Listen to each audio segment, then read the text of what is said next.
A horrible tragedy in Ida, Michigan, near Detroit. A scorched field and pieces of wreckage are all that's left of Comair Flight 3272. The plane went into a nosedive just 18 miles short of the Detroit Metro Airport, where it was supposed to land yesterday afternoon. Listen as witnesses describe what they saw. I heard some noise, I guess, got my attention because I turned, and when I turned, I saw the plane, and it was kind of rolling like clockwise. Then it just kind of nosedived. I would say maybe 200 feet in the air or so. It just nosedived exactly straight down, and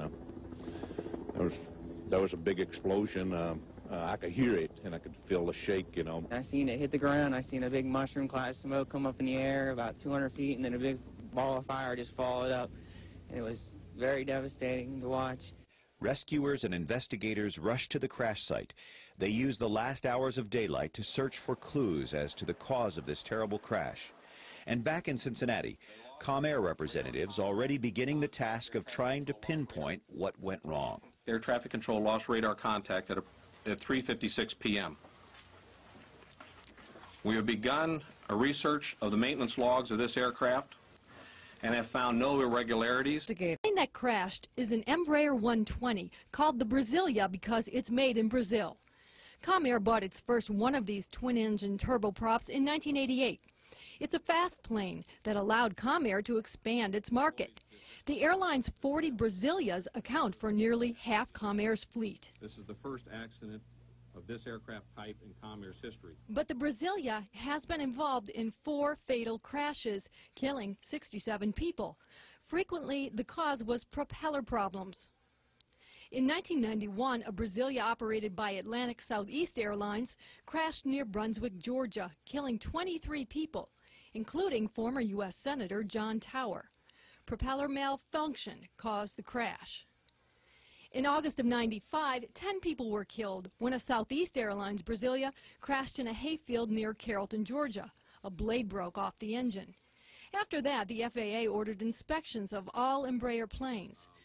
Comair officials had this to say tonight about the Brasilia that crashed today. The aircraft, which was an EMB 120, was delivered new to Comair in February of 1992. It did not have any maintenance irregularities at the time, and completed its last major maintenance check on November 20th, 1996. It was snowing tonight in Detroit as the plane was coming in for a landing. Aviation expert C. William Kaufman spoke with ABC in Detroit. He says icing may be the reason this Brasilia crashed. These aircraft tend to fly lower and slower than the big ones. The big ones can go above the icing. And also the pilots that fly these guys tend to have less experience than the people who are flying the big ones. And tonight almost seems like a classic situation for icing. Now, of course, there is anti-icing devices on the aircraft, on the engines, on the propellers, on the leading edges of the wing, and one would assume that the crew turned these on. The other thing that could go wrong is, of course, they could have turned them on and maybe they were not working effectively. Captain Dan Carlson and his first officer Kenneth Reese will be remembered by most as the crew of doomed Comair Flight 3272. But the men and women they touched at work and in their private lives remember 2 extraordinary men who were dedicated to and serious about flying.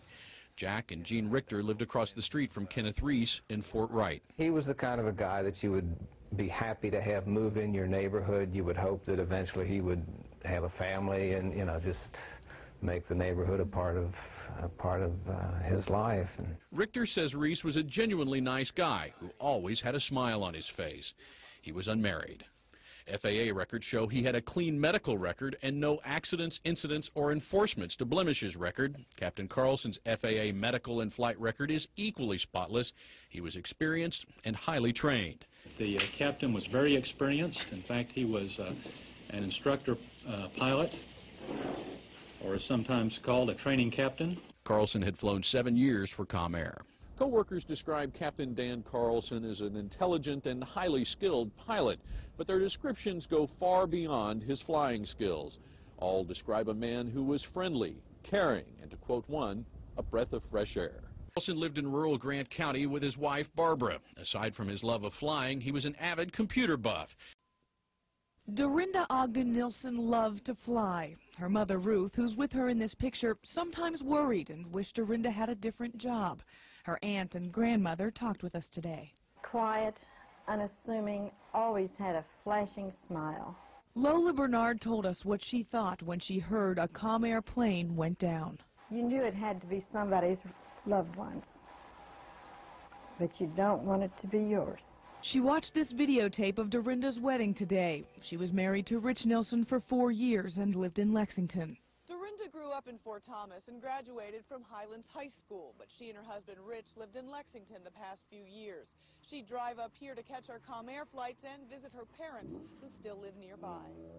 Dorinda had called her mother just before she got on the airplane and was so excited. She was excited about ice skating lessons she and her husband were taking. They had got to take one lesson, and she was excited telling her mother about it. And at least she had a little joy. Dorinda's family is thankful for the 25 years they had her and finds some comfort in her strong faith. I believe if she could talk today, she'd say that God had a plan. We don't understand it, but it's a plan.